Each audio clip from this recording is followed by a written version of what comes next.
방조라는 게 단순히 이렇게 하고 그냥 지켜보고 있는 거라거나 어떤 그 사건이 일어났는데 부수적인 어떤 행위를 했던 것만으로 되는 게 아니라 방조가 되려면 방조의 고의도 있어야 되고 정범의 고의도 있어야 되고 정범의 실행행위와 방조행위 사이에 인과관계도 있어야 되고 이 방조행위가 정범의 정범 실행행위에 어떤 기여를 한 게 인정돼야 돼요.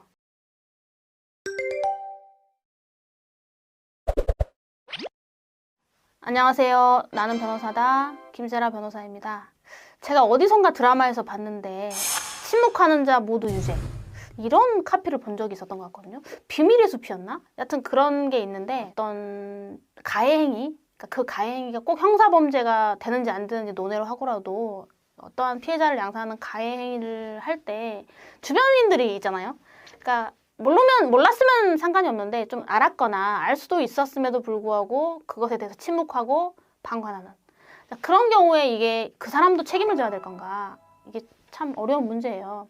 그래서 민법에도 이런 방조에 대한 손해배상 책임 근거 규정이 있고 형법에도 방조범에 대한 처벌의 근거 규정이 있어요. 오늘은 이제 형법상 방조범이 도대체 뭐고 어떤 사례가 있는가에 대한 설명을 하려고 합니다.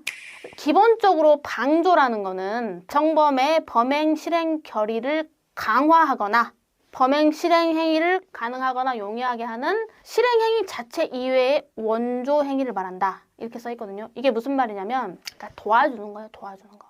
직접적인 실행 행위는 정범이 하는 거고 방조자는 도와주는 건데 그 도와주는 방법이 크게는 정신적 방조, 물질적 방조, 부작위에 의한 방조 이렇게 세 개 정도로 구별할 수 있어요. 그래서 이제 예를 들면은 이제 A가 형편이 안 좋아가지고 아파트를 털려고 생각을 했어요.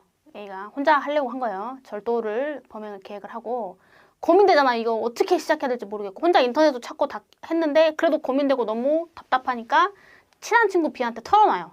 내가 사실은 이제 이렇게 해갖고 오늘 저녁에 가서 좀 이렇게 하려고 하는데 걱정이 된다 하니까 듣고 있던 B가 A가 하는 건 범죄인 거 알지만 A의 사정을 너무 알기 때문에 좀 이렇게 응원을 해준 거예요. 같이 좀 찾아봐주고 인터넷도 같이 찾아봐주고 범행 도구 같은 거에 대해서 좀 알아봐주고 링크 같은 거 보내주는 거야. 예를 들면 뭐 지문이 안 인식되지 않은 장갑 그런 링크를 보내주면서 좀 사용하면 어떨까 싶다. 이 양 하는 거 성공해라. 뭐 이렇게 조언과 격려를 한다든가 범행 도구에 대한 정보를 제공한다든가 또 이렇게 얘기할 수 있잖아요. 만약에 네가 적발이 돼가지고 경찰에서 나한테 연락이 오면 내가 너의 알리바이를 진술해주겠다.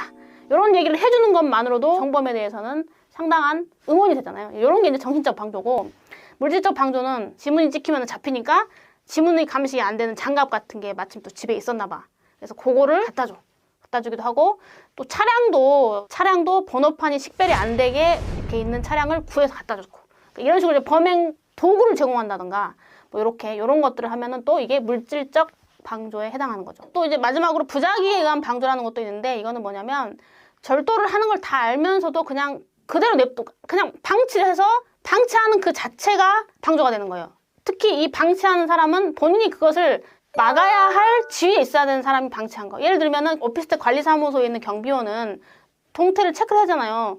근데 어떤 사람이 수상한 사람이 다 얼굴에 선글라스 끼고 모자 쓰고 장갑 끼고 이상한 사람이 밤에 와서 털은 거를 몇 번 한 걸 봤어. 근데 아무런 제지를 안 해. 이것도 경우에 따라서는 부작위에 의한 방조가 될 수 있다. 이렇게 보시면 되고 이제 판례를 제가 몇 개 설명할게요. 판례 중에 이제 방조가 인정된 판례.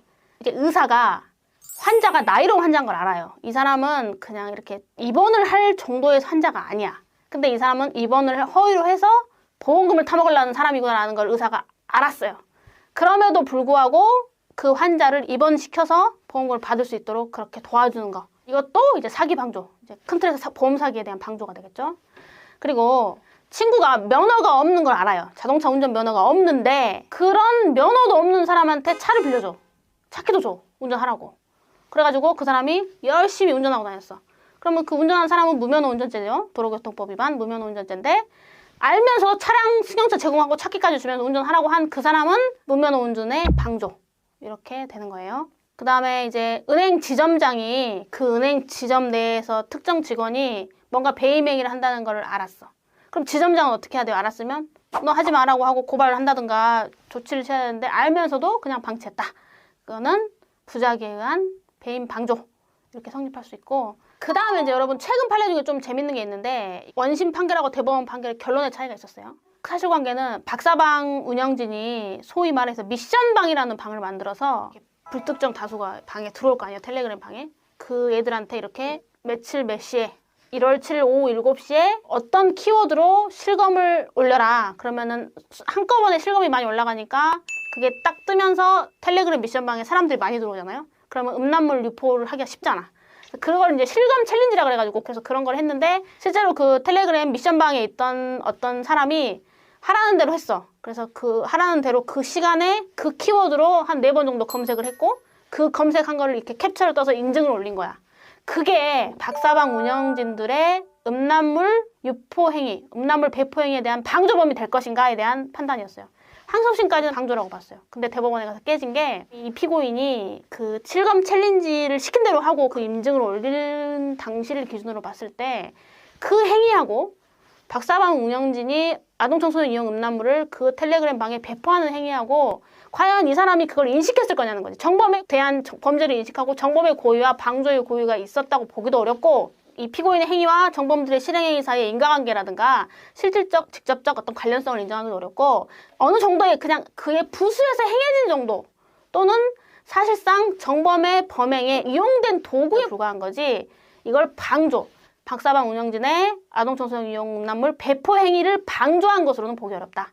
이렇게 본 사건이 있어요. 그래서 방조라는 게 단순히 이렇게 하고 그냥 지켜보고 있는 거라거나 어떤 그 사건이 일어났는데 부수적인 어떤 행위를 했던 것만으로 되는 게 아니라 방조가 되려면 방조의 고의도 있어야 되고 정범의 고의도 있어야 되고 정범의 실행행위와 방조행위 사이에 인과관계도 있어야 되고 이 방조행위가 정범의 정범 실행행위에 어떤 기여를 한 게 인정돼야 돼요. 이 판례는 그런 관점에서 엄격하게 판단을 한 대법원 판례입니다.